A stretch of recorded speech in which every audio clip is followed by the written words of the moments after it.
Salam, saudara kasih dalam Tuhan dimanapun saudara berada.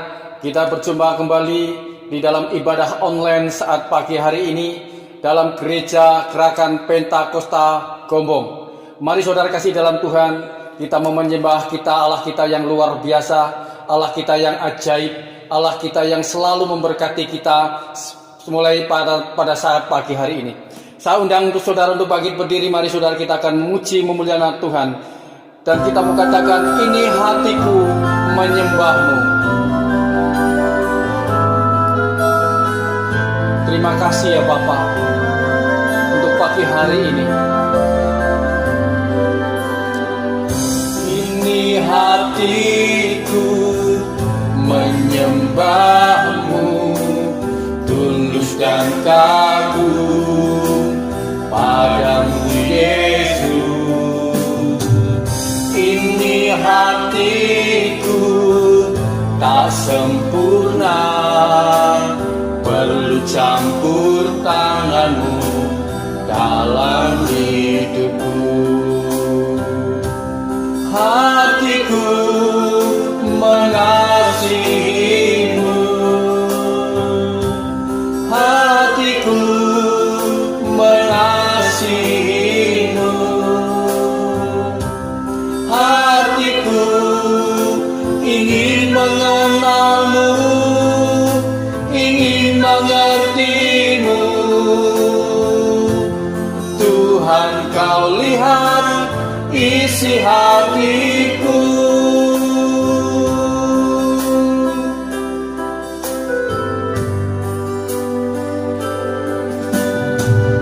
Ini hatiku menyembahmu, tulus dan kagum padamu Yesus. Ini hatiku tak sempurna, perlu campur tanganmu dalam hidupku. Hatiku mengasihimu, hatiku mengasihimu, hatiku ingin mengenalmu, ingin mengertimu. Tuhan, kau lihat isi hatiku. Hatiku mengasihimu, hatiku mengasihimu,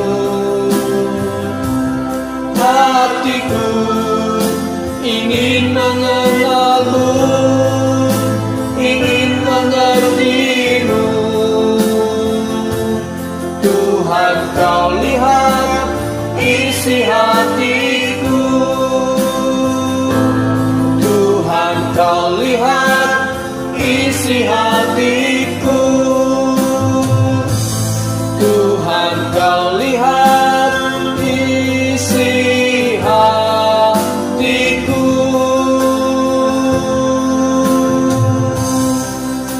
Mari satu di dalam doa.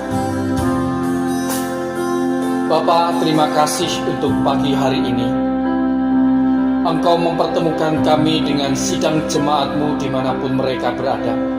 Di dalam ibadah online saat ini Bapa, kami menyerahkan secara pribadi di mana hamba-hamba-Mu yang mengambil bagian pelayanan pagi hari ini. Terutama di mana hamba-Mu yang akan membentangkan firman-Mu. Bapa, tolong Bapa mampukan. Bahkan sidang jemaat-Mu dimanapun mereka berada, boleh bersama-sama mendengarkan sabda Tuhan. Kami percaya tangan kasih-Mu tidak pernah meninggalkan setiap kami. Terima kasih Bapa Surgawi, terpujilah nama-Mu Yesus. Haleluya, amin. Bapak Ibu terkasih dalam Tuhan dan saudaraku dimanapun saudara berada, saya percaya kasih Tuhan itu sungguh luar biasa. Bahwa Yesus adalah kekasih jiwa saudara dan saya. Ketika kita mengakui Yesus sebagai Tuhan dan Juru Selamat pribadi saudara dan saya, disitulah kasih Tuhan, dan disitulah cinta Tuhan yang akan mempersatukan saudara dan saya. Satu pujian saudara, bahwa Yesus kekasih jiwaku.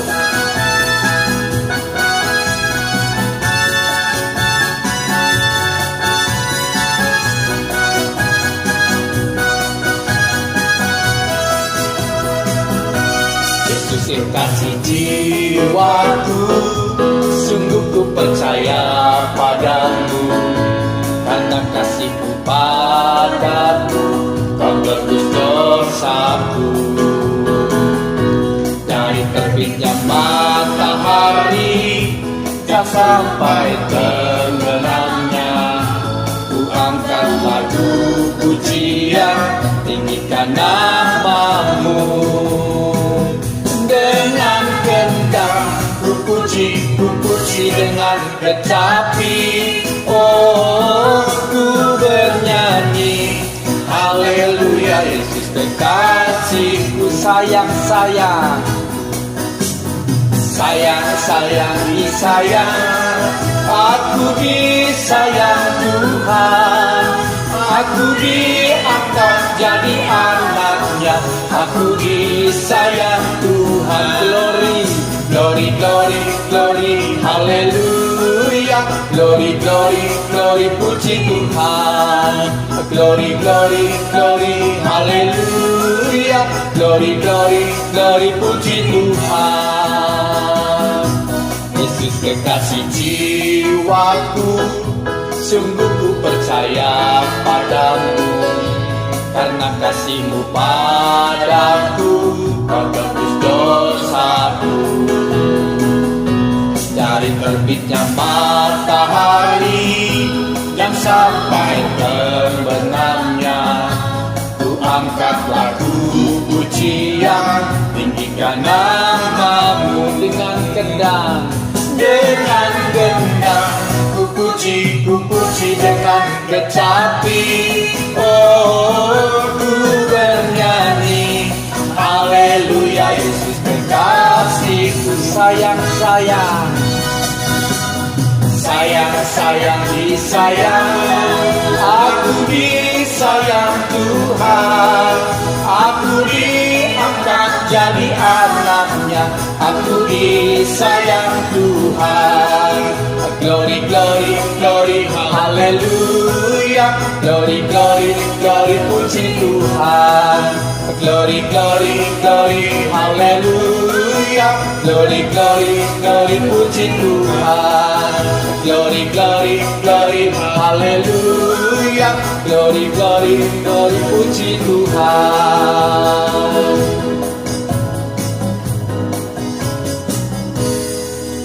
Demikianlah saudara kasih dalam Tuhan, pujian, penyembahan, pengagungan hanya milik Tuhan. Dan kita mau diberkati dengan sabda kebenaran firman Tuhan. Kita mempersiapkan hati, pikiran saudara dan saya, jiwa, roh saudara dan saya. Kita akan persiapkan pada pagi hari ini, dan berkat Tuhan yang sudah disediakan melalui hambanya untuk diberkati untuk saudara dan saya. Mari saudara kasih dalam Tuhan, kita akan pujikan hatiku percaya.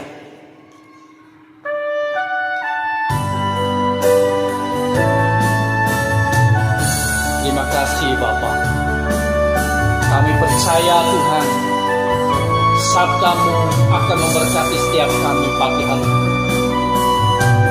Terima kasih Yesus.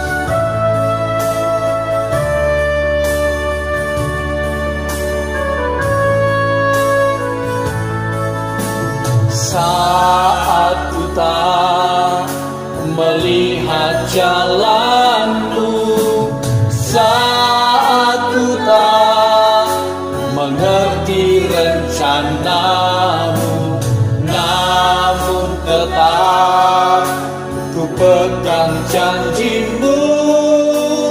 Pengharapanku hanya padamu. Hatiku percaya,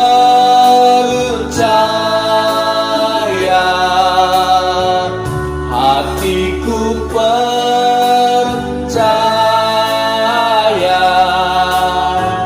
hatiku percaya.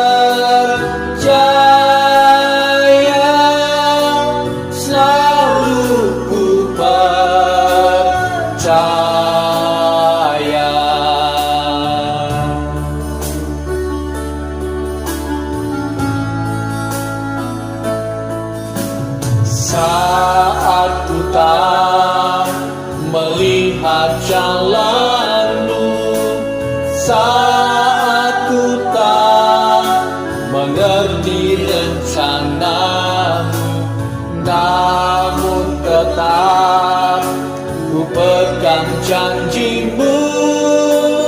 Pengharapanku hanya padamu, hatiku percaya, hatiku percaya,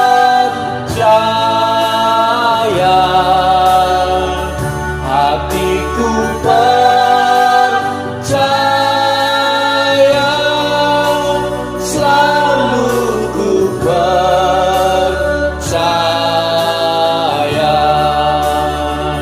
hatiku percaya,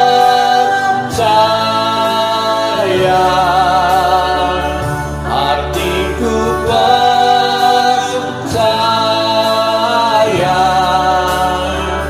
hatiku percaya, selalu ku percaya.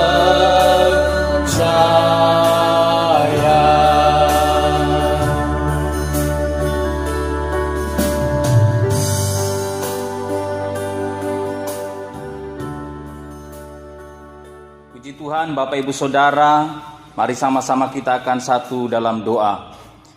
Kami bersyukur kepadamu pagi hari ini ya Tuhan, oleh karena berkat-Mu kami masih bisa dipertemukan dalam ibadah online. Dan biarlah saat ini ketika kami akan merenungkan firman Tuhan, kiranya Roh Kudus boleh bekerja di tengah-tengah kami, baik di tempat ini maupun juga di rumah sidang jemaat-Mu yang saat ini menyaksikan rekaman ibadah online pada saat ini. Biarlah Tuhan akan menolong kami untuk boleh mengerti setiap perkataan firman Tuhan yang akan kami baca dan renungkan. Di dalam nama Tuhan kami Yesus Kristus, kami sambut firman Tuhan. Haleluya. Amin. Puji Tuhan, shalom. Salam sejahtera bagi kita semua. Dan pembacaan firman Tuhan pada pagi hari ini sambil dalam kitab Titus pasalnya yang kedua, ayat 11 dan ayatnya yang ke-12. Sekali lagi Titus pasal yang kedua, ayat 11 dan ayat 12. Demikian bunyi firman Tuhan. Karena kasih karunia Allah yang menyelamatkan semua manusia sudah nyata, Ia mendidik kita supaya kita meninggalkan kefasikan dan keinginan-keinginan duniawi, dan supaya kita hidup bijaksana, adil, dan beribadah di dalam dunia sekarang ini. Bapak Ibu Saudara yang diberkati Tuhan, saya memberikan judul renungan kita, kasih karunia Allah mendidik orang percaya. Sekali lagi, kasih karunia Allah mendidik orang percaya. Firman Tuhan di dalam konteks ini sungguh menarik bagi saya ketika ada satu kata yang diungkapkan di akhir ayat yang ke-11. Dia berkata, karena kasih karunia Allah yang menyelamatkan semua manusia sudah nyata. Kata nyata ini merupakan satu kata yang saya percaya memberikan keterangan bagi semua orang yang percaya bahwa keselamatan itu benar-benar nyata. Di dalam firman Tuhan ketika saya mempelajari, kata nyata itu artinya benar-benar ada dan terbukti. Jadi ketika firman Tuhan berkata keselamatan itu nyata, ini berbicara tentang keselamatan itu benar-benar ada dan terbukti. Apa kata firman Tuhan tentang benar-benar ada? Di dalam Kisah Rasul pasal 4 ayat 12 dia katakan bahwa di bawah kolong langit ini tidak ada nama lain yang kepadanya manusia bisa diselamatkan selain di dalam Dia, yaitu Yesus. Artinya firman Tuhan bersaksi sendiri bahwa keselamatan itu benar-benar ada di dalam Yesus. Dan terbukti di dalam Roma pasal 5 ayat 10 dikatakan bagian akhir bahwa pasti akan diselamatkan oleh hidupnya. Jadi satu hal yang bisa kita simpulkan bahwa keselamatan itu sudah nyata di dalam Yesus dan terbukti ada kepastian di dalamnya.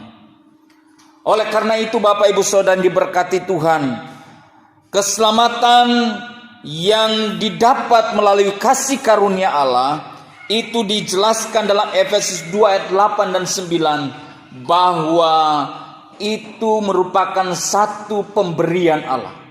Bukan karena perbuatan kita, bukan karena amal baik kita diselamatkan, tetapi karena kasih karunia, karena pemberian Allah.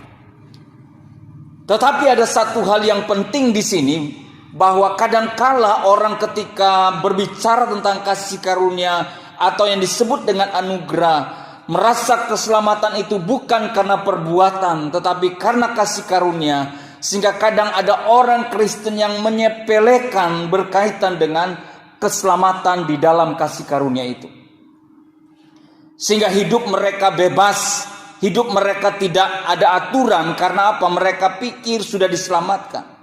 Padahal dalam konteks ini kalau kita perhatikan, kasih karunia Allah yang menyelamatkan manusia itu memberikan didikan. Ada nilai-nilai edukasi yang bisa kita perhatikan, yang bisa kita ambil ketika kita merasa atau ketika kita percaya kita sudah diselamatkan karena kasih karunia Allah. Dan dalam konteks ayat 12 saya melihat ada dua didikan dari kasih karunia Allah dalam hidup orang yang percaya ketika dia diselamatkan. Yang pertama saya temukan di dalam bagian ayat 12, dia katakan begini: Ia mendidik kita supaya kita meninggalkan kefasikan dan keinginan-keinginan duniawi. Jadi keselamatan karena kasih karunia bukan membuat orang percaya berhenti untuk memperbaiki diri atau berhenti untuk mengusahakan hal-hal yang baik. Tetapi justru ketika seseorang menyadari, oh saya sudah diselamatkan karena kasih karunia, maka ketika dia sadar dia diselamatkan, justru itulah yang akan mendidik dan menuntun dia, sehingga dalam konteks ini dia akan meninggalkan hal-hal yang duniawi. Jadi poin pertama yang saya angkat bahwa didikan kasih karunia dalam hidup orang percaya, yang pertama, kasih karunia Allah mendidik orang percaya supaya meninggalkan hal-hal duniawi. Ada dua hal yang disebut di dalam ayat ini. Yang pertama adalah meninggalkan kefasikan dan meninggalkan keinginan-keinginan duniawi. Apa itu kefasikan? Kalau kita belajar tentang kefasikan, kita banyak menemukan di dalam konteks kitab Mazmur. Di pasal 1 saja, si pemazmur atau Raja Daud sudah berbicara tentang yang namanya orang fasik. Nah, orang fasik di dalam konteks kitab Mazmur selalu dibandingkan dengan orang benar. Di sisi lain ada orang benar, di sisi lain ada orang fasik. Cara hidup orang fasik seperti ini, cara hidup orang benar seperti ini. Dan ternyata itu merupakan bagian penting. Artinya bahwa orang fasik adalah orang yang sebaliknya dari orang benar. Kalau orang benar, kata firman Tuhan kitab Mazmur, kesukaannya adalah Taurat Tuhan, merenungkannya siang dan malam. Maka orang fasik sebaliknya, dia tidak suka Taurat Tuhan, dia tidak suka kebenaran Tuhan. Kemudian orang fasik juga berbeda dengan orang kafir dalam konteks orang-orang Yahudi. Kalau orang kafir dalam konteks orang Yahudi adalah orang yang tidak bersunat, orang yang tidak pernah mengenal kebenaran Allah. Tetapi orang fasik sebenarnya mereka ada dalam lingkungan orang Israel sendiri, tetapi mereka selalu menolak untuk hidup dalam kebenaran-kebenaran Tuhan. Sehingga kalau kita baca dalam Perjanjian Baru dalam 2 Timotius 3 ayat 7 sampai 9 ada dua orang yang disebut di sana, yaitu Yanes dan Yambres. Orang-orang ini bukan orang kafir atau bukan orang yang tidak mengenal Allah. Mereka mengenal Allah, mereka tahu tentang kebenaran, tetapi kata firman Tuhan mereka selalu menolak. Bahkan ayat itu berkata, walaupun selalu diajar, tapi mereka tidak akan pernah mau menerima kebenaran. Inilah orang fasik. Jadi orang fasik bisa saja ada dalam lingkungan orang Kristen, tetapi tidak pernah mau menerima ajaran-ajaran kebenaran. Nah, ini berbahaya. Karena itu dalam konteks ini firman Tuhan katakan kasih karunia seharusnya mendidik orang Kristen untuk apa? Untuk menjauhi yang namanya kefasikan, menjauhi cara hidup yang menentang firman.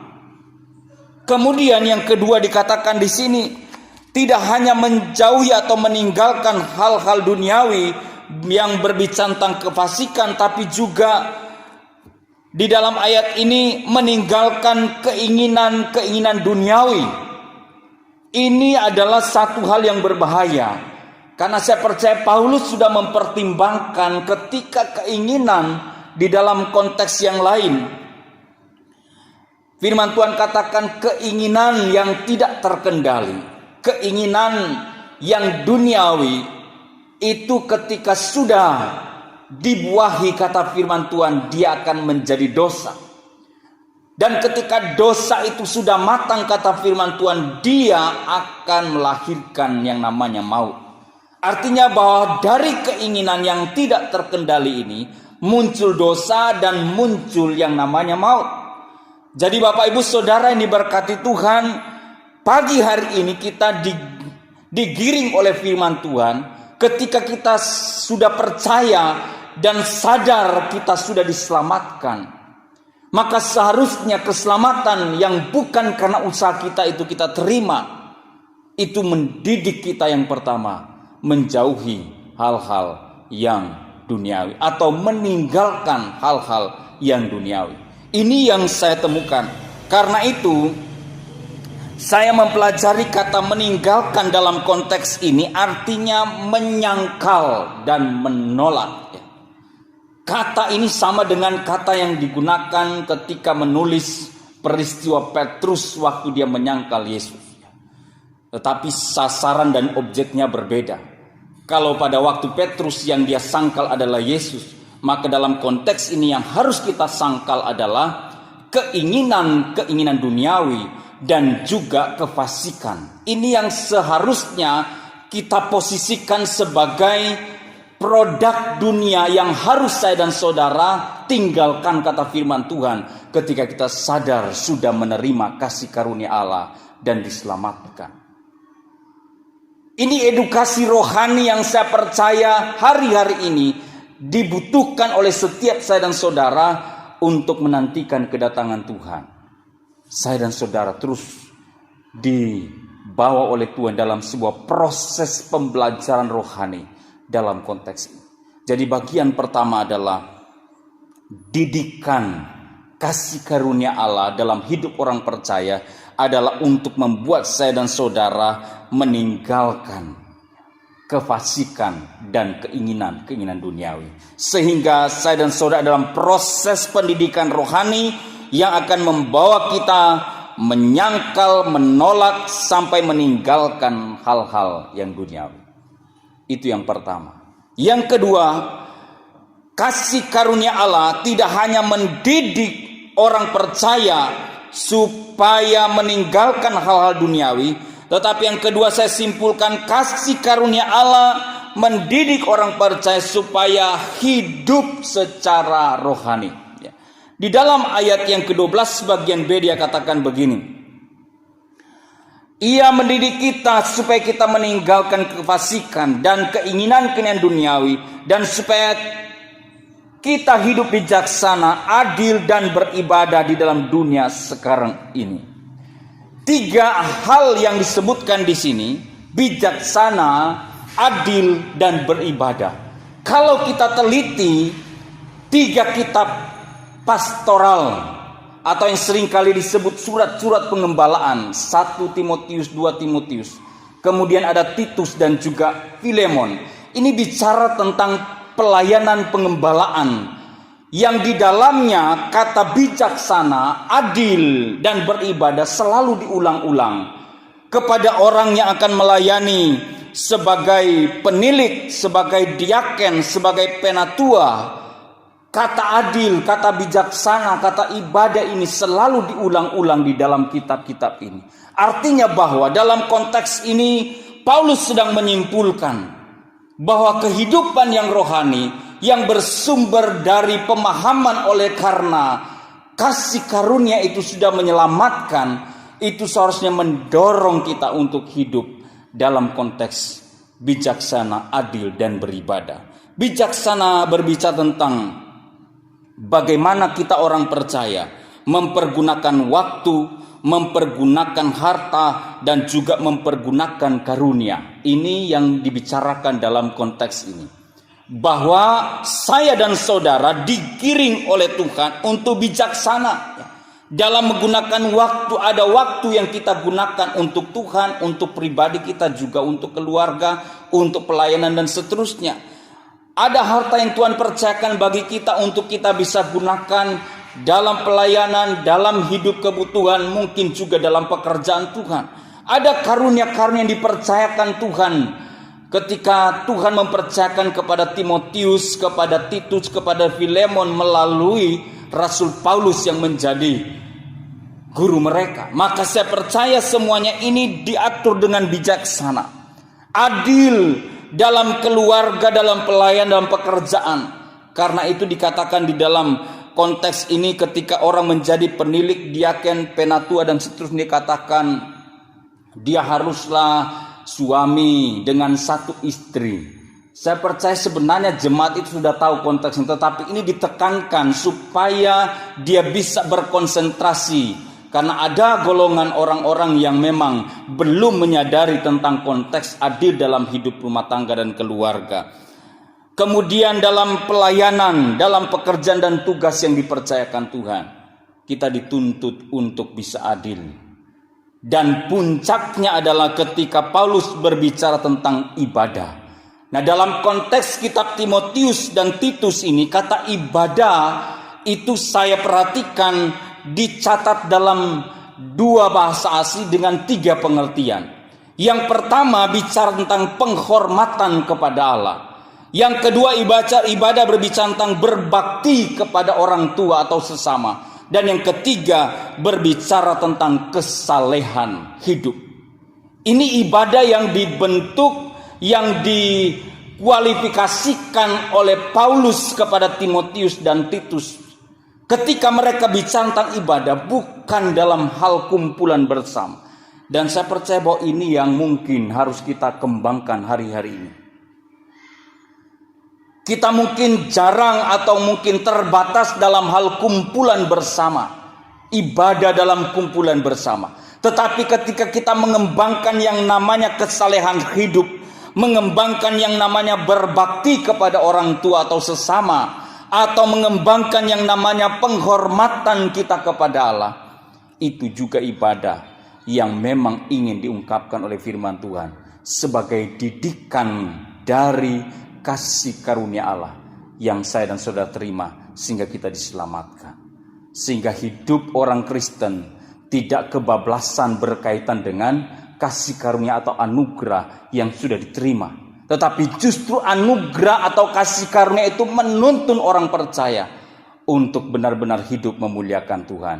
Sehingga saya simpulkan dalam renungan ini bahwa kasih karunia Allah yang telah menyelamatkan semua orang percaya, mendidik kita untuk menjadi orang Kristen yang rohani, bukan orang Kristen duniawi. Jadi kasih karunia Allah yang menyelamatkan hidup orang percaya, mendidik kita untuk menjadi orang Kristen yang rohani, bukan orang Kristen duniawi. Kiranya Tuhan menolong kita untuk bisa menikmati berkat-berkat kasih karunia Allah. Amin. Firman Tuhan. Mari sama-sama kita berdoa. Kami bersyukur kami adalah orang-orang yang terhitung mendapat kasih karunia Allah dan diselamatkan oleh Tuhan. Dan biarlah kami rela masuk dalam proses didikan Tuhan berkaitan dengan kasih karunia itu, yang akan menuntun kami untuk meninggalkan hal-hal yang duniawi, dan juga akan menuntun kami untuk memiliki cara hidup yang rohani. Tuhan, tolong kami, sidang jemaat-Mu dan hamba-hamba-Mu, mengikuti kebenaran yang Kau beri bagi kami. Terima kasih Tuhan. Kami juga terus berdoa dan bersyafaat bagi bangsa kami dalam situasi menghadapi COVID-19 yang memang masih ada di tengah-tengah bangsa kami. Kami berdoa, Tuhan tolong pemerintah kami, Tuhan tolong para medis yang sedang menangani, kiranya Tuhan memberkati. Demikian juga Tuhan menolong seluruh sidang jemaat dimanapun mereka pergi dan berada, biar tetap ada dalam penjagaan dan perlindungan Tuhan, kesehatan, kekuatan yang dari Tuhan. Terima kasih Bapa, kami menerima semua berkat firman Tuhan. Di dalam nama Yesus kami berdoa. Haleluya. Amin.